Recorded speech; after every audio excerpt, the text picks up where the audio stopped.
Welcome to NEET Chennai. இந்த video நம்ம எதை பத்தி பார்க்க போறோம்னா பாகோசைட்டோசிஸ். அதாவது பாகோசைட்டோசிஸ் அப்படிங்கிறது இம்யூன் சிஸ்டத்தோட ஒரு முக்கியமான ப்ராசஸ். இதுல சில WBC செல்கள், அதாவது மேக்ரோபேஜஸ் அண்ட் நியூட்ரோஃபில்ஸ் அப்படின்னு சொல்லக்கூடிய இந்த WBC அணுக்கள் என்ன பண்ணுதுன்னா டைஜஸ்ட் பாத்தோஜன்ஸ், டெட் செல்ஸ் மற்றும் டெப்ரிஸ் இது எல்லாத்தையும் விழுங்கி டைஜஸ்ட் பண்ணிடுது. அதாவது எஸ்பெஷலி ஈட்டிங் தம், அதுங்களெல்லாம் சாப்பிட்ருது. ஆக்சுவலாக இந்த பாகோசைட்டோசிஸ் அப்படின்னா என்னன்னு நம்ம பார்த்தீங்கன்னா, இது ஒரு டைப் ஆஃப் எண்டோசைட்டோசிஸ். இதில் பாக்டீரியாக்கள், டெட் செல்ஸு ஆர் இந்த ஃபாரின் சப்ஸ்டன்ஸ் இந்த மாதிரி இருக்கக்கூடிய பெரிய பார்ட்டிகல்ஸை தீவிரமாக விழுங்கிறது தான் பாகோசைட்டோசிஸ் அப்படின்னு சொல்றோம். இந்த ப்ராசஸ் ஸ்டெப் பை ஸ்டெப்பாக மொத்தம் ஒரு 5 ப்ராசஸ்ல நடக்குது. இதை நம்ம ஒன் பை ஒன்னா பார்க்கலாம். ஃபர்ஸ்ட் பாத்தீங்கன்னா நம்ம டிடெக்ஷன் அப்படின்னு சொல்லக்கூடிய இந்த கீமோடாக்சிஸ். இதுல என்ன நடக்குது அப்படின்னு பாத்தீங்கன்னா, இம்யூன் செல்ஸ் பாத்தோஜன்ஸ் ஆர் டேமேஜ் செல்கள் கிட்ட இருந்து வரக்கூடிய கெமிக்கல் சிக்னலை சென்ஸ் பண்ணி அதை நோக்கி டிராவல் பண்ணும். இதுதான்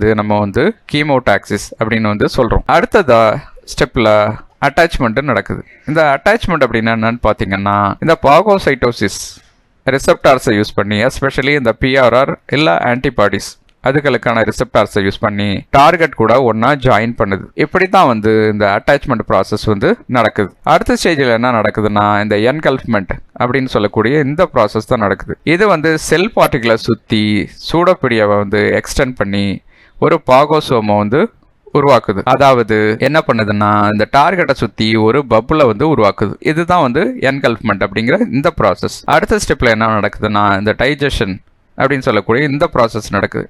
இது என்ன பண்ணுதுன்னு பாத்தீங்கன்னா, இந்த பாகோசோமோ ஒரு லைசோசோமோட ஒன்னா ஜாயின் பண்ணி பாகோ லைசோசோமோ உருவாக்குது. அதுக்குள்ள பாத்தீங்கன்னா இருக்கக்கூடிய கண்டென்ட் எல்லாத்தையும் இது பிரேக் டவுன் பண்ணிடுது. ஸோ டைஜஷன்ல இதுதான் நடக்குது.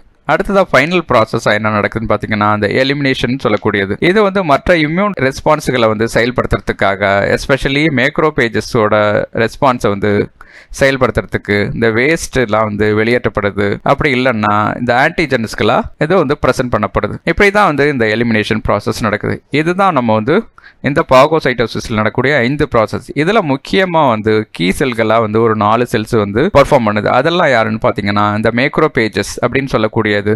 இது லாங் லிவ்டு, இது டிஷ்யூ டெப்ரிஸை இதுதான் கிளீன் அப் பண்ணுது. ரெண்டாவது நியூட்ரோஃபில்ஸ், இது ஃபாஸ்ட் ஆக்டிங் பண்ணும். அதே மாதிரி பாக்டீரியாக்களை குயிக்கா கில் பண்ணும். மூணாவது டென்ட்ரிட்டிக் செல்ஸ், இது டி செல்களுக்கு ஆன்டிஜனை ப்ரெசென்ட் பண்ணுது. நாலாவதா மோனோசைட்ஸ் அப்படின்னு சொல்லக்கூடியது, இது பிளட்ல இருக்கக்கூடிய மேக்ரோபேஜஸ்களோட ப்ரீகர்ஷர்ஸ் அப்படின்னு சொல்றோம். இந்த 4 கீ செல்கள் தான் இந்த பாகோசைட்டோசிஸ் ப்ராசஸ்ல பெர்ஃபார்ம் பண்ணக்கூடிய இம்பார்ட்டன்ட் கீ செல்ஸ்.